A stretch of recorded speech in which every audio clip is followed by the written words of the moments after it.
नमस्कार, मी भरत सूर्यवंशी, तहसीलदार भोकर। आज आपल्याला सर्वप्रथम फेसबुक लाईव्हविषयी सर्वांबरोबर बोलण्याचं मला आज भाग्य लागलेलं आहे, त्याबद्दल मी जिल्हा कार्यालयाचा मी आभारी आहे। आज आपल्याला मुख्यतः माननीय जिल्हाधिकारी यांनी कोरोना विषाणूचा प्रादुर्भाव रोखण्यासाठी जी संचारबंदी लागू केलेली आहे, त्या संचारबंदीच्या अनुषंगाने सर्व क्रायटेरिया, कोणता विषय बंद ठेवायचा, कोणता आस्थापना चालू ठेवायची, याविषयी गेल्या 2 दिवसापासून आपल्याला सर्व विशद केलेली आहे।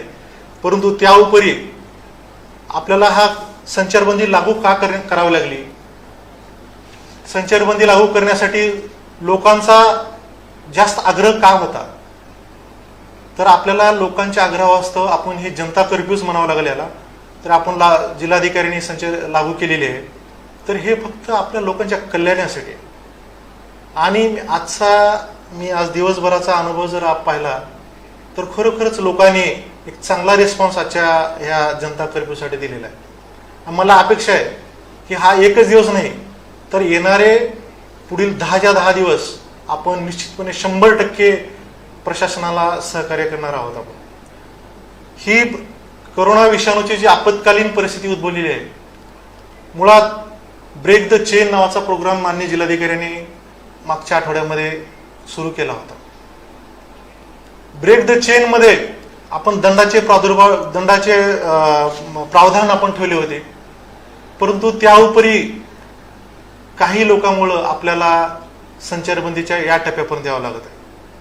संचारबंदी करणे किंवा लोकांच्या घरात बसवणे हा प्रशासनाचा हेतू नाही, परंतु आपल्या कोरोनाची जी संख्या वाढत चाललेली आहे, त्यावर आपल्याला कुठेतरी आपल्याला याची चेन ब्रेक करण्यासाठी आपल्याला आपण संचारबंदीचा अंमलबजावणी आपण केलेलो आहोत। मुळात आपल्याला लोकांचा असा थोडा गैरसमज असा झालेला आहे की कोरोनामध्ये डेथ पर्सेंटेज कमी आहे, डेथ पर्सेंटेज 3% आहे, 4% आहे।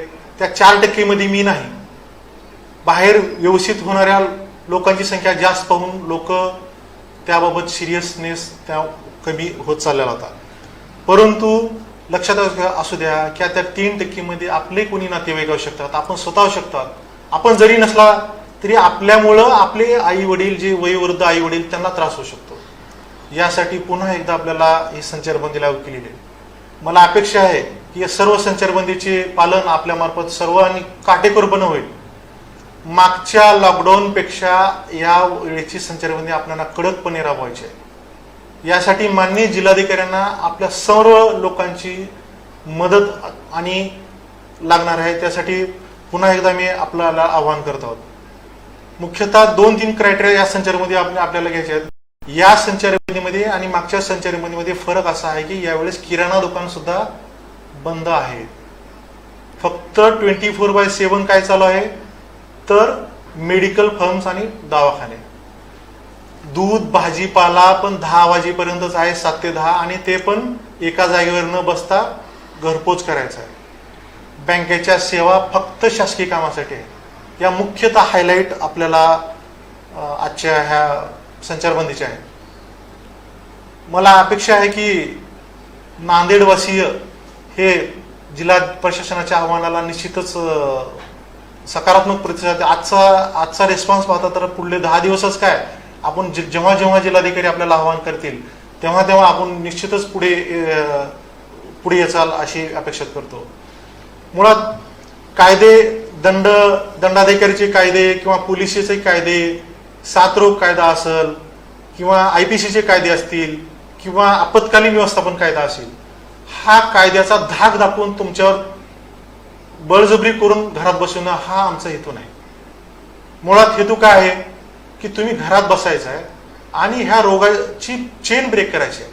आज हा कोरोना विषाणू जो जगाची महामारी आहे, त्याला एकच उपाय आहे की आपण घरात बसणे। लस येईपर्यंत, लस याला किती काळ लागेल आपल्याला माहिती नाही, परंतु आपल्याला सध्या स्थितीला घरात बसणे हा आपल्याला एकच पर्याय आहे। आपल्या सर्वांचं पार्टिसिपेशन आपल्याला लागणार आहे। ही आपत्कालीन परिस्थिती आहे।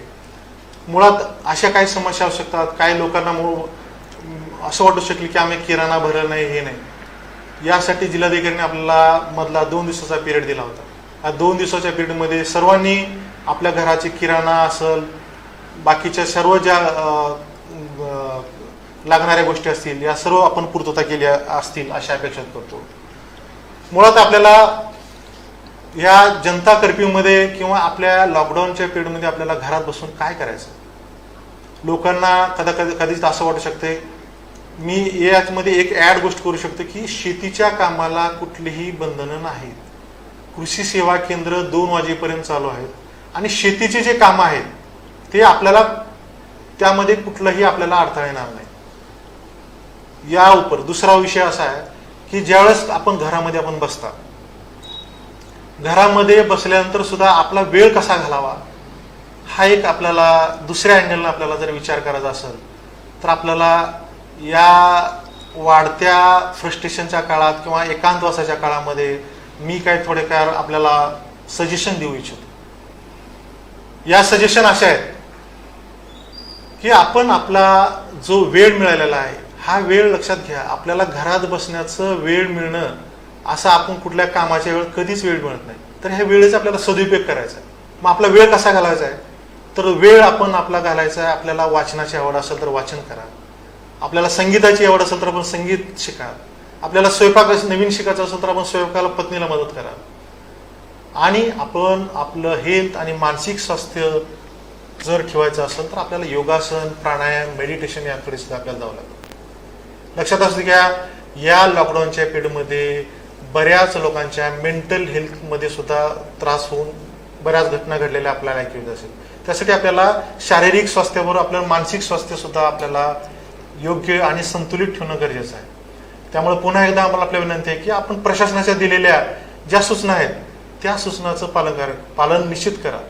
युगीच काही जण लोक लॉकडाऊन कसं चाललंय म्हणून बाहेर बघायला येतात, आवश्यकता नाही.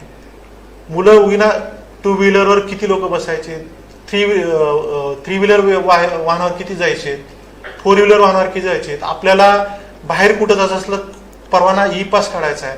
या सगळ्या गोष्टीची आपल्याला इत्तेंभूत पूर्ण जनजागृती आपल्याला केलेली आहे.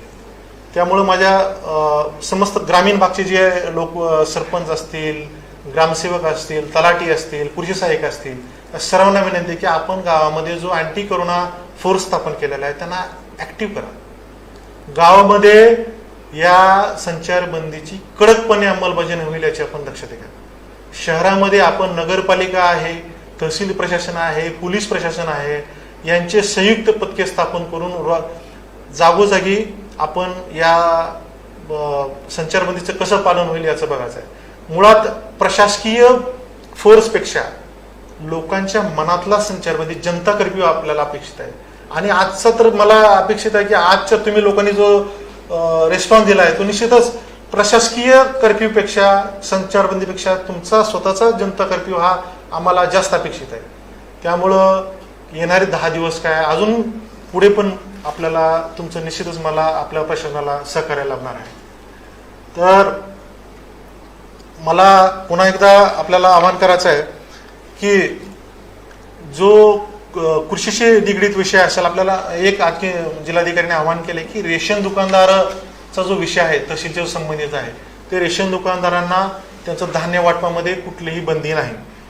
त्यानंतर आपल्याला जे आरोग्यविषयक समस्या असतील, दवाखान्याच्या समस्या असतील, याविषयी आपल्याला कुठली अडथळा येणार नाही. मुळात आपण हे काय करतोय तर आपलं लोककल्याणासाठी आपण ही मिशन ब्रेक करतोय. करोनाची जो आपल्याला दिलेला आहे, करोना आपल्याला चेन ब्रेक करायचा आहे, त्यासाठी पुन्हा आपल्याला सर्वांचं सहकार्य आहे. मी पुन्हा एकदा आवाहन करतो की आपण या सर्व जिल्हाधिकारी साहेबांनी काढलेल्या सूचनेनुसार संचारबंदीच्या मध्ये आपण 100% आपल्याला या यशस्वी करायचे आहे. आणि हे 10 दिवसच काय, जोपर्यंत करोना आपल्या नांदेड जिल्ह्यामध्ये आहे तोपर्यंत आपल्याला ज्या वेळेस प्रशासन आवाहन करेल त्यावेळेस आपल्याला पुढाकार घेऊन स्वयंस्फूर्तीनं आपल्याला प्रशासनाला सहकार्य करायचं आहे. आणि आपण निश्चय करू की आपण करोनाला या जिल्ह्यातून हद्दपार करू.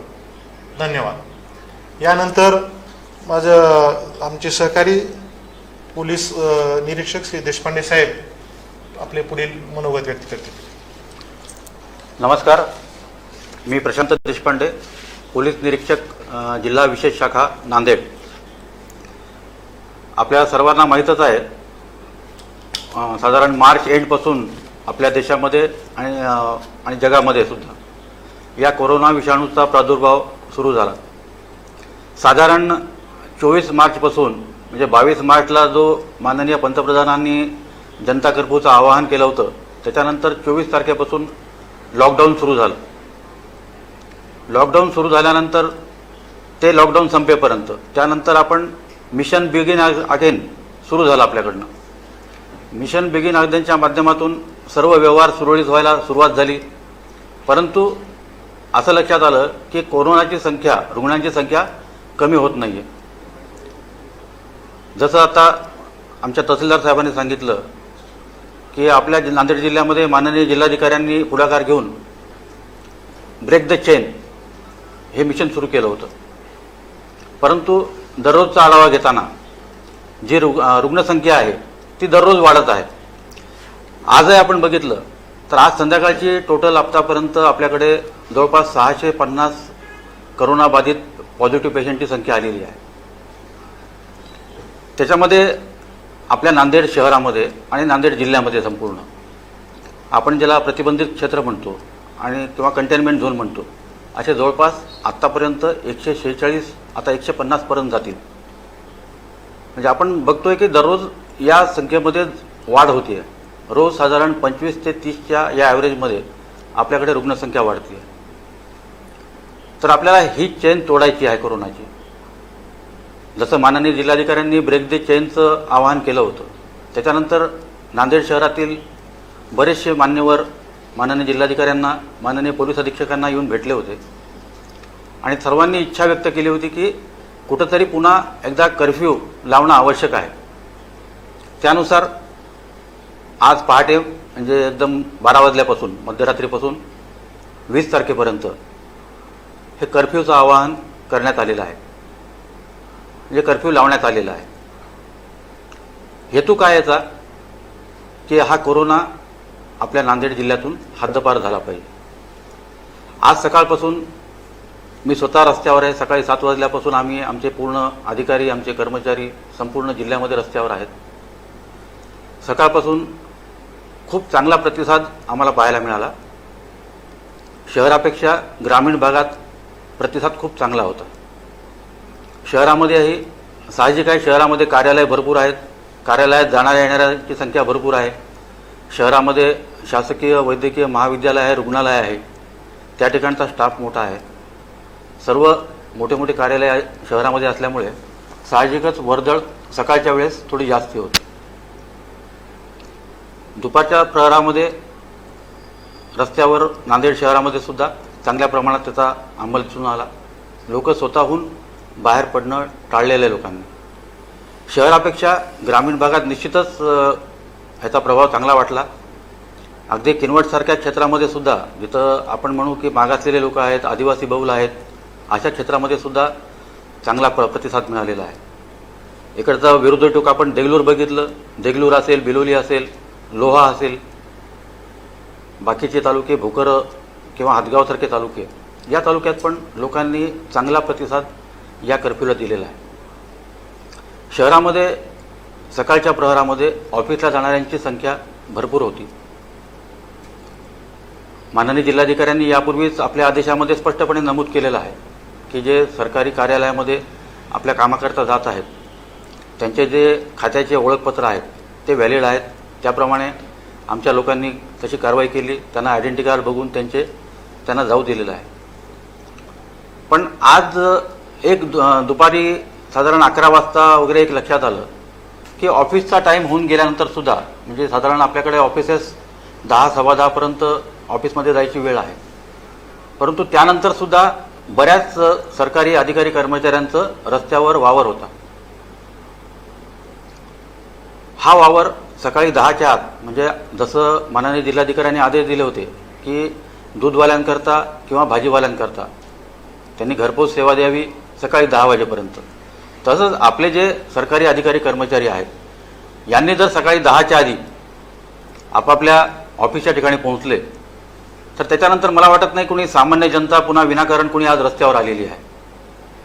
फार क्वचित ठिकाणी, काही ठिकाणी लोक हौसेने म्हणजे कुठेतरी गल्लीबोळात एखादं 10-20 पोरांचं 5-50 पोरांचं टोळकं असतं, ते मेन रोडला येत आहे.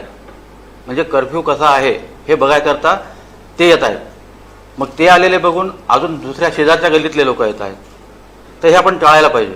आपला जो हा कर्फ्यूचा उद्देश आहे की हे चेन तोडायची आहे, आपल्याला हे कोरोनाचं संकट दूर करायचं आहे. त्यामुळं आता आजचा दिवस संपलेला आहे. उद्यापासून म्हणजे सकाळी माननीय जिल्हाधिकाऱ्यांनी पुन्हा आज सकाळी नंतर सूचना दिलेली आहे की सर्व ऑफिसमधील कर्मचारी अधिकारी असतील ते त्यांच्या नियोजित ऑफिस भरण्याच्या वेळेपूर्वी त्या ठिकाणी गेले पाहिजे. म्हणजे साधारण ऑफिस सुरू होण्याच्या वेळेनंतर विनाकारण शासकीय ओळखपत्र दाखवून डिपार्टमेंटचा आयडेंटिटी कार्ड बघून कोणी इतरत्र फिरणार नाही. हा काही आवश्यक काम असेल तर जरूर जाऊ शकता. दुसरा महत्त्वाचा मुद्दा आज निदर्शनाला आला तो आहे रुग्णांचा. बरेचसे आता नांदेड हे शहर मोठं शहर आहे. या ठिकाणी मल्टीस्पेशालिटी हॉस्पिटल्स आहेत, बाकी इतरही दवाखाने आहेत. या ठिकाणी दवाखान्यात येणाऱ्या पेशंटची संख्या खूप मोठी आहे. ग्रामीण भागातून तसेच बाजूच्या जिल्ह्यातून सुद्धा या ठिकाणी रुग्ण येत असतात. तर माननीय जिल्हाधिकाऱ्यांनी यापूर्वी 2 दिवसापूर्वीच सांगितलेलं आहे की आपण 13 तारखेच्या पहाटेपासून संचारबंदी लावतो आहे. माझं या निमित्ताने जनतेला आवाहन आहे, जर काही इमर्जन्सी मेडिकल तुमची गरज असेल, म्हणजे पेशंटला काही एकदम गंभीर आजार आहे, त्याला आता दवाखान्यात न्यावंच लागतं, अशाच परिस्थितीमध्ये दवाखान्यात जाणं उचित राहील.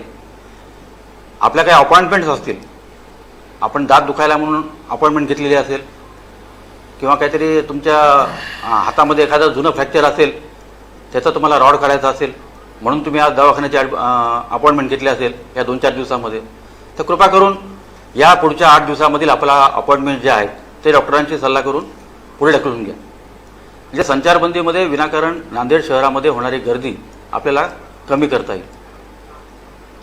असं लक्षात आलं की पेशंट एक आहे.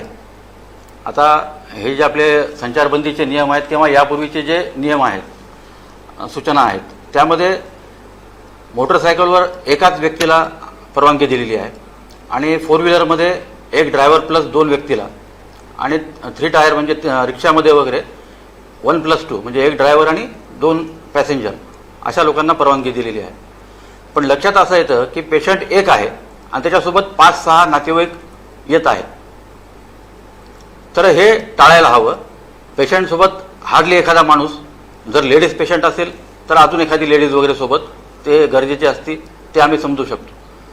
पण आजच्या पाहणीत नांदेड शहरामध्ये बऱ्याच ठिकाणी पाहणी करता असं दिसून आलं की एका पेशंटसोबत 4 नातेवाईक, 5 नातेवाईक, 6 नातेवाईक म्हणजे 2-2 गाड्यासुद्धा एका पेशंटसाठी दिसून आल्या. हे आपल्याला टाळायचं आहे. दवाखान्यात तसेच नांदेड शहरामध्ये होणारी आवश्यक गर्दी, अनावश्यक गर्दी आपल्याला टाळायची आहे. तर कृपा करून माझं पुन्हा आवाहन आहे की आपल्या ज्या अपॉइंटमेंट्स आहेत ते पुन्हा एकदा बघून घ्या. आपल्याला जर काही इमर्जन्सी नसेल, वैद्यकीय सेवेची आपल्याला तातडीची गरज नसेल, तर आपल्या अपॉइंटमेंट जे आहेत ते आपण 20 तारखेच्या पुढे डॉक्टराच्या सल्ल्याने त्यांच्या परवानगीने करून घ्या. नागरिकांचा प्रतिसाद आज बऱ्यापैकी वाढला. नांदेड जिल्ह्यामध्ये आमचा बंदोबस्त सर्वत्र लावलेला होता. प्रत्येक तालुक्यामध्ये महत्त्वाच्या ठिकाणी, महत्त्वाच्या चौकामध्ये, तालुक्यात येणारे एंट्री पॉईंट्स, तसेच नांदेड शहरामध्ये सुद्धा, नांदेड शहरामध्ये जेवढे आपल्याकडे नांदेड शहराच्या बाहेरून रस्ते येतात त्या प्रत्येक रस्त्यावर आणि नांदेड शहरामध्ये सुद्धा महत्त्वाच्या चौकामध्ये आपण आज फिक्स पॉईंट्स लावले होते. आपले अधिकारी, आपले कर्मचारी सकाळपासून आपल्याकरता, मी पुन्हा सांगतो जनतेकरता, आम्ही सुद्धा तुमच्यातलेच आहोत. आम्ही सुद्धा अंगावर गणवेश घातलेला आहे म्हणून पोलीस आहोत, पण आम्ही पण तुमच्यातलेच माणसं आहोत.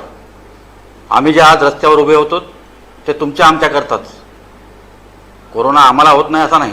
आज आपण बघत असाल, आपण TV बघता, वर्तमानपत्र वाचता, आज महाराष्ट्रामध्ये 5,000च्या वर आपले पोलीस बांधव कोरोनाबाधित झाले होते.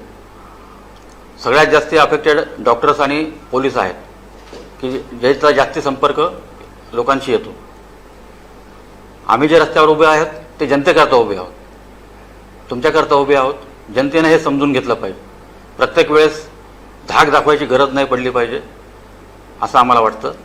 शेवटी कायदा आहेच आहे. मग जर असं वाटत असेल की सांगूनही सूचना देऊनही की 2 व्यक्तींनी मोटरसायकलवर जाऊ नये, एका 4 व्हीलरमध्ये 2पेक्षा अधिक व्यक्तींनी प्रवास करू नये, असं जर प्रकार आढळून आले तर पोलीस निश्चित कारवाई करतील.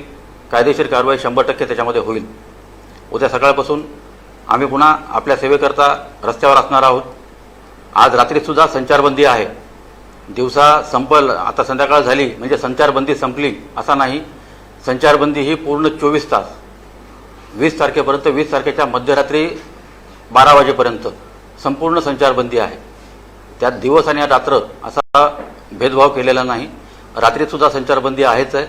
विनाकारण आता संध्याकाळ झाली, दिवसभर घरात बसून कंटाळा आला, चला बाहेर चक्कर मारायला जाऊया असे म्हणून कृपया करून कोणी बाहेर पडू नका, असं मी या निमित्ताने पोलीस प्रशासनाच्या तर्फे आवाहन करतो. आज आपल्या शहरामध्ये अजूनही म्हणजे टोटल जे आपले कंटेनमेंट झोन्स आहेत जिल्ह्यामध्ये आज जवळपास 150च्या आसपास कंटेनमेंट झोन झालेले आहेत. यापैकी 100 कंटेनमेंट झोन फक्त शहरामध्ये आहेत. नांदेड शहरामध्ये रुग्णांची संख्या पण अधिक आहे ग्रामीण भागाच्या तुलनेमध्ये. यावरून असं दिसतंय की ग्रामीण शहरामध्ये आपण नांदेड शहरामध्ये अजूनही सजग झालेलो नाही. तर माझं या निमित्ताने पुन्हा आवाहन आहे की आपण स्वतःची काळजी आपणच केली पाहिजे. आपल्याला वारंवार सांगितलं जातं, TV वरून, वर्तमानपत्रातून सर्व राजकीय नेते सांगतायत, प्रशासन सांगतं आहे, सर्व सांगत आहेत की सॅनिटायझरचा वापर करा, सोशल डिस्टन्स ठेवा. या सर्व गोष्टीतून आपल्याला कोरोना दूर करता येईल. परंतु आपल्याला हे जर तोडायचं असेल, आता आपल्याला ही होणारी वाढती रुग्णसेवा संख्या आपल्याला कमी करायची असेल, तर आपला जो हा संचारबंदी लावलेली आहे 20 तारखेपर्यंतची, तर याला स्वतःहून नागरिकांनी पुढे येऊन याला पाठिंबा म्हणल्यापेक्षा हे पाळणं फार महत्त्वाचं आहे. हा आदेश आहे, हा आदेश पाळणंसुद्धा नागरिकांना बंधनकारक आहे. हा माननीय जिल्हाधिकारी तथा जिल्हा दंडाधिकारी आहेत, त्यांनी काढलेला हा आदेश आहे संचारबंदीचा. हे आवाहन म्हणतोय म्हणून तो आदेश आहे आणि हा आदेश पाळणं आपल्या सर्व नागरिकांना बंधनकारक आहे. त्यामुळं येणाऱ्या काळामध्ये आपण या कोरोना विषाणूची जी चेन आहे, आपली जी वाढती रुग्णसंख्या आहे दररोजची, ती आपण या माध्यमातून निश्चित कमी करू. आपल्या जनतेचं सहकार्य या कामी अपेक्षित आहे. जे नियम पाळणार नाहीत त्यांच्याकरता पोलीस प्रशासन खंबीर आहे. त्यांच्यावर निश्चित कायदेशीर कारवाई केली जाईल, एवढं या निमित्ताने सांगतो. धन्यवाद. सर, एक प्रश्न आहे, शेतीसाठी जायला यायला वेळ ठराविकच आहे का कोणता आहे, कसा अपेक्षित आहे? ग्रामीण भागातील शेतीसाठी जाण्या येण्यासाठी वेळेचे कुठलेच बंधन नाही. परंतु शेतीचे व्यवसाय करण्यासाठी शेतीला बंधन नाही. परंतु शेतीच्या कामानिमित्त येऊन कुठे शहरामध्ये जर त्याचा दुरुपयोग होत असेल तर त्याच्या निश्चितच आम्ही त्याचे प्रतिबंध करणार. परंतु शेती करण्यासाठी किंवा शेताचा व्यवसाय करण्यासाठी बंधन नाही.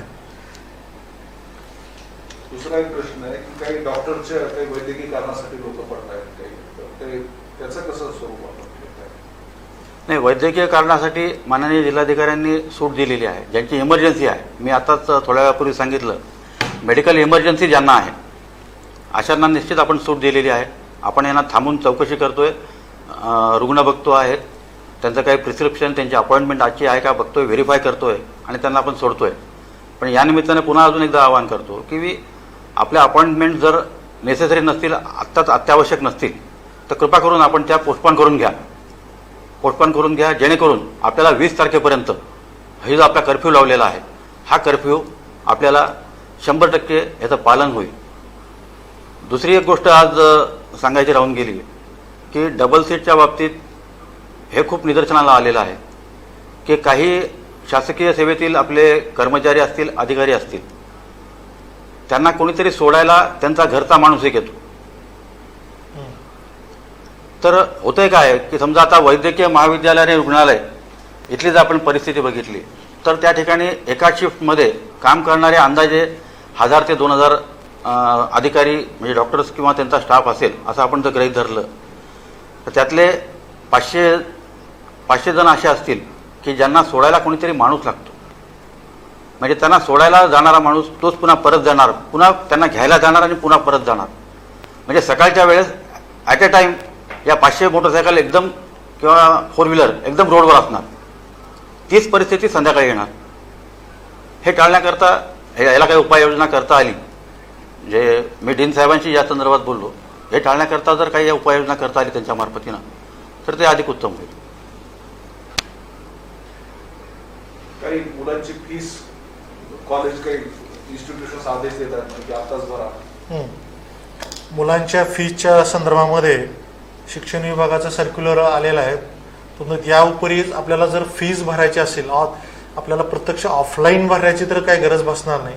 आता एक मी प्रश्न बघितला की बँकेत जाऊन भरावे का, परंतु बँकेत आता सरांच्या ज्या गाईडलाईन आहेत स्ट्रिक्ट, नांदेड जिल्ह्याचे बँकेचे जे कामकाज आहे यामध्ये फक्त बँकेमध्ये शासकीय कार्याचे संबंधित निगडीत कामकाज करायचं आहे. इतर कुठल्याही बँकेमध्ये कामकाजासाठी नागरिकांनी यायचं नाही.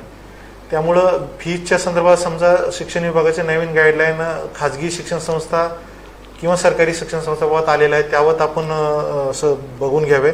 आणि जर समजा भरायचीच गरज पडली तर आपल्याला ऑनलाईन भरण्यासाठी पर्याय उपलब्ध आहेत, परंतु आपल्याला प्रत्यक्ष बँकेमध्ये याची गरज भासणार नाही. कायद्याचाच धाक पाहिजे का मनाचाही धाक पाहिजे समाजाला? बेसिकली काय म्हणत आहे, कायदा हा लोकांना भीती दाखवण्यासाठी, म्हणजे प्रत्येक वेळेस कायदा वापरावाच अशी अपेक्षा नसते. मुळात प्रत्येक जनतेनं आपल्या मनावर प्रतिबंध केला आणि जर कायदा पाळला तर आम्हाला प्रशासकीय अधिकाऱ्यांना दंडाचे पावर्स दाखवण्याची गरजच भासत नाही.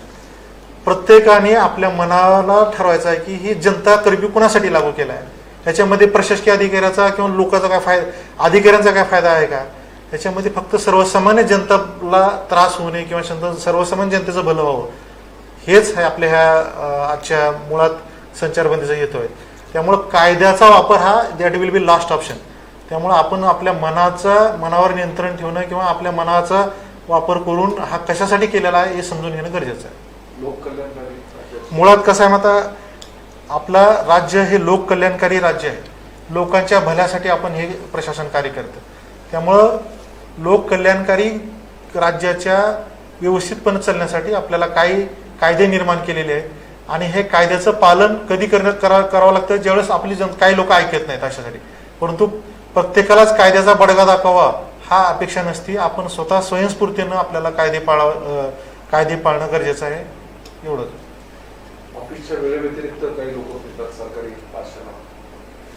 हां, ही गोष्ट आज प्रामुख्याने निदर्शनाला आली की आपली ऑफिसची वेळ साधारण सर्व कार्यालयांची 9:15 आहे. काही कार्यालयात 10 किंवा 10:30 असेल, पण आम्ही आज बघितलं की दुपारी 12 वाजता सुद्धा काही कर्मचारी किंवा अधिकारी फिरत होते आणि त्यांना अडवल्यानंतर ते आपल्या खात्याचं ओळखपत्र दाखवत होते. तर हे योग्य नाही. असं अपेक्षित आहे की एकदा सकाळी त्यांनी ऑफिसला आल्यानंतर मी या निमित्तानं हे पण आवाहन करू शकतो की जे आपले अधिकारी कर्मचारी असतील शासकीय खात्यामध्ये काम करणारे, त्या सर्वांनी कृपा करून आपापले रोजचे भोजनाचे डबे वगैरे जे असतील किंवा पाण्याच्या बाटल्या असतील, जे काय असतील ते सोबत घेऊन ये. म्हणजे पुन्हा दुपारच्या वेळेला जेवायला घरी जातो म्हणजे पुन्हा अजून रस्त्यावर पुन्हा चहलपहल वाढणार, हे टाळायचं आहे आपल्याला. कमीत कमी लोकांचा वावर रस्त्यावर असणे ही संचारबंदीची मुख्य अपेक्षा आहे. यासाठी आता जसं आधीचा जो प्रश्न होता की प्रत्येक वेळेस धाक दाखवलाच पाहिजे का, तर करोना हा एक आपल्या आरोग्यविषयक निर्माण झालेला सामाजिक प्रश्न आहे. हा काही कायदा आणि सुव्यवस्थेचा प्रश्न नाही की इथं पोलिसांनी दंडुका घेऊन सर्वसामान्याच्या मागे लागलं पाहिजे. ह्याच्यामध्ये या कोरोनाबद्दलच एक मनापासून, जसं आता सांगितलं सरांनी की हे मनातून पाहिजे की आपल्याला संचारबंदी पाळायची म्हणजे पाळायची. आपल्याला कुठल्याही परिस्थितीमध्ये घराच्या बाहेर पडायचं नाही. फार अत्यावश्यक काम आहे, अगदी दवाखान्यात अगदी इमर्जन्सी आता गेल्याशिवाय भागणारच नाही, अशाच वेळेस तुम्ही घराच्या बाहेर पडा. आपल्या कार्यालयातलं असेल, कार्यालयातलं काम संपलं की तडक घर गाठायचं आणि घरीच थांबायचं. ऑफिसची सुरू व्हायची वेळ आणि संपण्याची वेळ या व्यतिरिक्त इतर कुठल्याही शासकीय अधिकारी अथवा कर्मचाऱ्यांनी रस्त्यावर विनाकारण फिरू नये. असे जर फिरताना आम्हाला आढळलं तर त्यांच्यावर निश्चित कारवाई होईल. होलिस्टिक अप्रोच कसा पाहिजे? बेसिकली आपण करोना हा एक विषय जरी असला, करोनाच्या पार्श्वभूमीला आपल्याला कसं बघायचं आहे, तर आपल्याला एक होलिस्टिक अप्रोचच्या विषयी जर तुम्हाला सांगायचं असेल तर आपल्याला ह्या कोरोनाचा काळ हा आपल्याला संधी सुद्धा आहे. मुळात संचारबंदी लागू केली, आपण घरात बसलो, परंतु आपण आपल्या मनाकडे बघण्यासाठी, अंतर्मनाकडे बघण्यासाठी एक आपल्याला पर्याय आहे, आपल्याला एक संधी आहे. तर ह्या संधीचा आपल्याला फायदा घ्यायचा. लक्षात घ्या, मी सुरुवातीला सांगितल्यामुळे की आपल्याला लॉकडाऊन ही शिक्षा नाही. लक्षात घ्या, संचारबंदी ही शिक्षा नाही. तर या संचारबंदीच्या शिक्षा म्हणणार नाही मी, याला उपयोग आपल्याला चांगल्या कामासाठी करता येतो. मग चांगले छंद जोपासणे, चांगले योगासन शिकणे, व्यायाम करणे, पुस्तक वाचणे, संगीत शिकणे, स्वयंपाक शिकणे, यामध्ये आपण उपयोग करा. आपले छंद जोपासा आणि एक मन स्टेबल, मनाची शांती ठेवायची आपल्याला. लक्षात घ्या, आज बघायला गेलं की मन माणसाचं चंचल, ज्यावेळेस माणूस एकांतवासात जातो त्यावेळेस माणसाचं मन चंचल होते आणि वेगळे विचार येतात मनामध्ये. तर ह्या वेगळ्या विचार येण्यासाठी ह्याला प्रतिबंध करायचं आपल्याला. तर ह्या वेगळ्या विचाराला प्रतिबंध करण्यासाठी आपल्याला काही श्वासाच्या क्रिया आपण शिकून घ्या. श्वास आणि मनाचा खूप मोठा संबंध आहे. त्यामुळे श्वास आणि मनाचं जर आपण नियंत्रण एकमेकावर ठेवलं तर आपलं मन स्थिर राहायला शिकल आणि आपण ध्यानधारणा शिका किंवा हे शिका आणि जीवनामध्ये एक या संधीचा फायदा घ्या. या लॉकडाऊनची जी संधी मिळालेली आहे, या संधीचा आपण एक चांगला माणूस म्हणून बाहेर पडण्यासाठी आपल्याला त्याचा फायदा होऊ शकतो. हा एक माझ्यासाठी या मोलाचा आपल्यासाठी सल्ला आहे. धन्यवाद. धन्यवाद. थँक्यू.